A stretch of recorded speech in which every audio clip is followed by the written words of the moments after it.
आज की कहानी मियाँ बीवी की है। ताज़ा ताज़ा मोहब्बत की ये शादी थी, लेकिन ये शख्स इनको छोड़कर किसी और के साथ जाके निकाह कर लिया और 7 माह की इस शख्स की बेटी है। क्या सारी कहानी है कि इसने इतने मतलब जल्दी की शादी, और उसमें मतलब अभी अभी इनकी शादी हुई थी, कोई 1 साल हुआ है, और उसके बाद ये जो है वो क्यों इनको छोड़ के भाग गया है, वो इनसे जानते हैं। अस्सलाम वालेकुम। वालेकुम अस्सलाम। आपका नाम क्या है? रज़िया। रज़िया, आप मुझे ये बताएं कि आपकी इनकी मोहब्बत की शादी हुई थी? जी जी।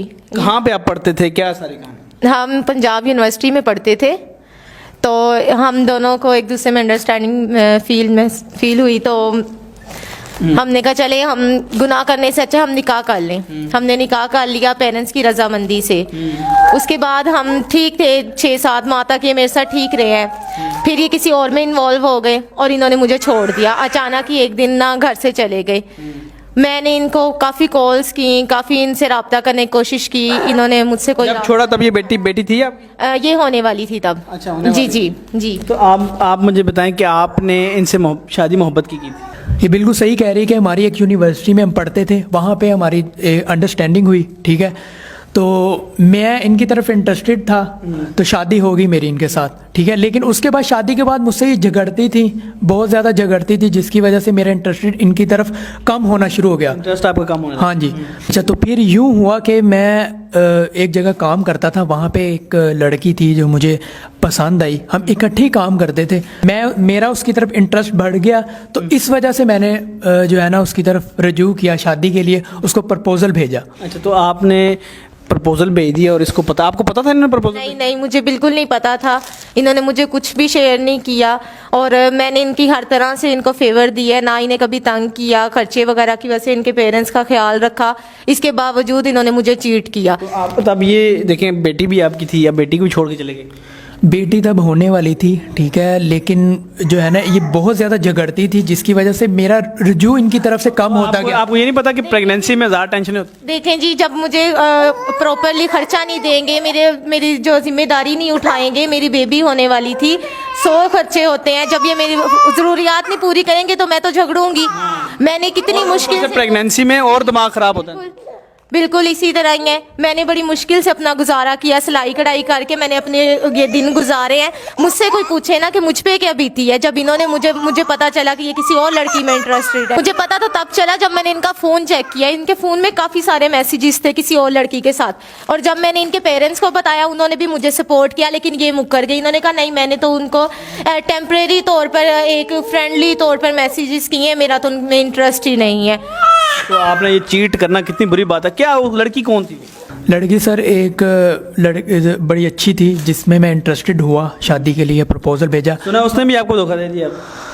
वो बात ये इस तरह धोखा दिया कि पहले तो बहुत अच्छी रही, क्योंकि हम एक जगह में काम करते थे, वो भी मेरी तरफ इन्वॉल्व थी, और वो पैसे वाली थी? बहुत पैसे वाली थी, ठीक है, बहुत पैसा था उसके पास, और मुझे बस लालच हुआ कि यार बहुत पैसा, ज़िंदगी को एंजॉय करना चाहिए। आपने मतलब चीट किया ना इनके साथ? बस मुझे अपने इंजॉयमेंट का सोचा, मेरी इंजॉयमेंट का नहीं सोचा, बेबी का नहीं बात के बारे में नहीं सोचा। आपने ये नहीं सोचा कि अगर मर्द इस तरह चीट करता है तो औरत पे क्या गुजरती है, अगर औरत करे तो फिर मर्द का क्या जवाब होगा आगे से। बिल्कुल, मुझे अब बच्ची देखकर एहसास हुआ है, और बाद में मुझे अपनी गलती का बहुत एहसास हुआ है, ठीक है। शुक्र है उन्होंने आपको यहाँ पकड़ के बुला लिया, तो उन्होंने कहा आए हो माफ़ी मांगने, तो अब आओ इधर। हैं, अब एहसास का क्या फ़ायदा? जो मुश्किल दिन थे वो तो मैंने गुजार लिए। आपने इधर इनको क्यों बुलाया शो में? इसलिए ताकि दुनिया को ये पता चले कि औरत अगर इज्जत से आपके घर बैठी हुई है तो उसको धोखा ना। आप इतने ये देखें, ये भी अब आपकी तरफ से इतने वो हो गए कि ये आप ही गए शो में। इन्होंने ये कहा कि हम आएंगे, कोई बात नहीं, अपनी गलती पूरी करने। बिल्कुल, मुझे इनकी तरफ इंटरेस्टेड था, तो मैं इस वजह से दोबारा आया हूँ वापस, क्योंकि मुझे गलती का एहसास हुआ है। मुझे ये हुआ है यार, छोटी सी बच्ची भी है, ठीक है, एहसास करना चाहिए, आइंदा से नहीं करूँगा इस तरह, ठीक है। तो इस वजह से मैं उसके लिए सॉरी। आपको लगता है कि ये इंटरेस्ट अब इनको अब ओके हैं? देखिए, अब मैं जो औरत क्या कह सकती है, अब मेरा तो एक दफ़ा भरोसा टूट गया है, ठीक है। अब आहिस्ता आहिस्ता ही मुझे पता चलेगा ये कितने को सुधरे हैं, क्योंकि इन्हें उस लड़की। लेकिन आपकी ये शर्त तो मान गए कि आप शो में आए? जी, ये तो मैं मानती हूँ, मान गए हैं वो। आपने ये शो में आने के क्यों माना है, ये इंटरेस्ट क्यों जाहिर किया आपने कि मैं आ जाता हूँ? सर, मुझे शो में आने से पहले ये था कि मुझे अपनी गलती का एहसास था। मुझे ये था यार कि मुझे अब एहसास हो गया, मैंने कि इनकी तरफ माइल होना, दोबारा से अपनी ज़िंदगी पहले की तरह बसर करनी है। इन्होंने जो शर्त रखी थी कि वहाँ हो, हाँ, इन्होंने इस बात की शर्त रखी थी कि तुम शो में आओ ताकि क्लेरिफाई हो कि तुम वाकई मेरी तरफ इन्वॉल्व हुए हो दोबारा, ठीक है। तो एहसास अपना करवाओ कि तुम्हें वाकई कोई एहसास था इस बात। आगे आप माफ़ी मांगेंगे सबके सामने? सर मैं यही क्या चाहता हूँ, क्योंकि मुझे एहसास हुआ है, बहुत एहसास हुआ है। मैंने बहुत सोचा इस मामले में, क्योंकि मैं अपनी ज़िंदगी पहले से भी बेहतर गुजारना चाहता हूँ। मुझे इनकी तरफ इन्वॉल्व तो पहले ही था, लेकिन किसी ना किसी वजह से मैं किसी और की तरफ इन्वॉल्व। आपने चीट किया? मुझे बिल्कुल एहसास हो कि मैंने आप cheater हैं। धोखा दिया, बिल्कुल। तो मैं अब दोबारा इसी वजह से इसको लेके चल रहा हूँ कि आइंदा से ऐसे नहीं होगा।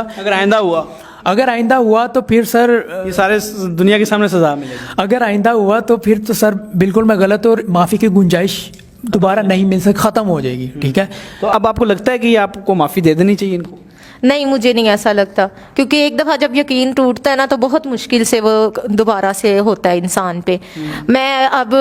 मुझे लगता है सब मर्द इस तरह के होते हैं कि पहले औरत को फंसाओ प्यार के जाल में, उससे शादी करो, जब वो मजबूर हो जाए तो उसके बाद उसको छोड़ दो, फिर किसी और को सेट कर लो। ये तो कोई जो है ना काम नहीं है सही, ठीक है ना। आपको दोबारा मौका देना चाहिए, ठीक है, कि आइंदा से मुझे इस बात को सोचना है कि मुझे एहसास होगा आइंदा से ऐसा नहीं करूँगा। नहीं, मुझे नहीं लगता। मेरा यकीन टूट गया बड़ी मुश्किल से, अब मैं इन पे यकीन कर पाऊंगी दोबारा। लेकिन आपको दोबारा मौका देना चाहिए, आइंदा से ऐसा नहीं होगा। अगर दोबारा ऐसा पूरी दुनिया देख रही है, पूरी दुनिया देख रही है, ठीक है। आपके कहने की वजह से मैं यहाँ आया हूँ, दोबारा ज्वाइन किया मैंने। तो दोबारा अगर ऐसा हुआ तो फिर आप बिल्कुल भी माफ़ ना कीजिएगा। तो आप मुझे मौका दीजिए। Sorry for that. देखिए आप नीचे नहीं बैठे, आप उठे, मुझे अच्छा नहीं लग रहा बिल्कुल भी। खड़े हो जाइए। प्रपोज आप बिल्कुल जी, ये अच्छा, ये अब आपकी देखे नीचे बैठ गए। बस अब मैं क्या कह सकती हूँ। ये इसी तरह मुझे यूनिवर्सिटी में भी इसी तरह प्रपोज करते थे, और मैं इसीलिए इनसे इतना प्यार करती थी, लेकिन इन्होंने मुझे धोखा दिया। बेटी है आपकी, देखो यार, ये मुझे अपने बेटी का एहसास हुआ देख के, मुझे इस वजह से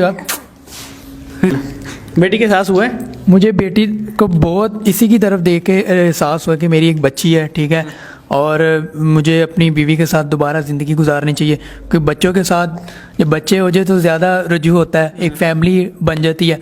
तो मुझे इसलिए ये हुआ कि मैं दोबारा जो है ना ज्वाइन करूँ। आपको अच्छा हो गया कि आप दोनों मिलके। बच्चे वापस दें ज़रा, ये देखें माशाल्लाह प्यारी सी बच्ची है जी। इसका नाम क्या है?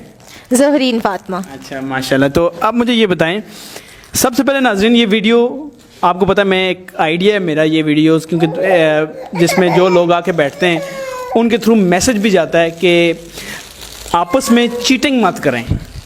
जब आप चीटिंग करते हैं तो आप ना सिर्फ एक औरत को धोखा देते हैं, अपनी नस्लों को धोखा दे रहे होते हैं, आप सबको धोखा दे रहे होते हैं।